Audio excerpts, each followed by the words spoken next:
If someone tells you it's a seller's market, it's a buyer's market, right now, I want you to ask them one question. Which town?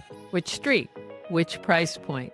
Because after 27 years of doing this, I can tell you that headline almost never tells the whole story. I'm Dee Braaten, and I've watched this market shift more times than I can count. And what I'm seeing right now isn't loud, it's not a crash, it's not a boom, it's subtle. It's the kind of shift you only notice if you're paying close attention, which frankly is my job. Here's what I mean. Right now, in the same town, you have one price bracket where homes are going under contract in 10 minutes, or what I really mean is a weekend or 10 days with multiple offers, and 2 streets over, in a different bracket, a beautifully updated home is sitting for a month or so. Same town, completely different market. That's what I mean when I say it's subtle. It depends entirely on where you are and what you're selling or buying. We can even see it in the same neighborhood in a matter of weeks between the marketing of a home. So how do you actually read it? A few things I watch closely with every single listing. First, days on market. This is the first thing. Not just is it moving fast or slow? I want to know how that compares to the same time last year, how it compares to homes just like it. A home sitting for 90 days isn't automatically a red flag. Sometimes it tells me the price needs adjusting. Sometimes it tells me the whole segment has slowed down and buyers have more leverage than they think. Next, price reductions. When I start seeing more listings with price cuts than I did 3 or 6 months ago, that's a signal the market is recalibrating. It doesn't mean everything is falling apart.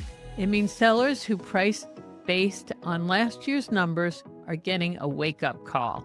And buyers who've been sitting on the fence are getting a little more room to negotiate. And then there's the one people don't talk about enough, back on market. When a home goes under contract and then comes back up for sale, that's information. Sometimes it's financing, sometimes it's an inspection issue, sometimes it's buyer's remorse. But when I see that happening more frequently in a certain segment, it tells me buyers are being more cautious, more selective, less willing to overlook things they might have overlooked a year or two ago. None of these signals mean anything on their own. It's the combination. Days on market, price activity, what's happening with contracts. That tells the real story of where our market is heading. So what does this mean for you? If you're thinking about selling, it means don't anchor your expectations to what your neighbor's house sold for 12 or 18 months ago. The market you're in today may be a completely different animal than the one they sold in, even if you live 3 doors down. So for example, recently I went to see a home that I wanted to take a look at for a buyer. The homes in there were selling for about 1.5 million or so. This house was beautiful, had been redone, and the home was on the market for about 1.6 million. And the home sold for 2.150. Crazy high. So whoever bought this house really wanted it. And has it knocked things out of the market for those people? It sure has. And another same neighborhood, I put a house on a year ago. I put it on for 1.1 or 1.2 million, and that house sold for 1.4 million. We thought that was high for the market. So look at the comparison. A year ago, 1.4. Now, the highest sold in there is over 2.1 million. How can you compare? If you're buying, it means don't assume you have no leverage just because you keep hearing it's competitive out there. In some segments, right now, buyers have more room to negotiate than they've had in a while.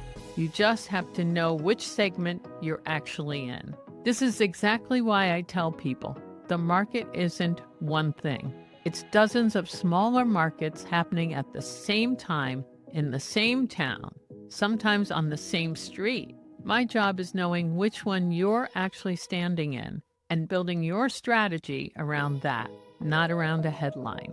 If you want an honest read on what's really happening in your specific price point and neighborhood, that's a conversation I'm always happy to have. No pressure, just the real picture. Thanks for watching. For a smart move, Dee Braaten.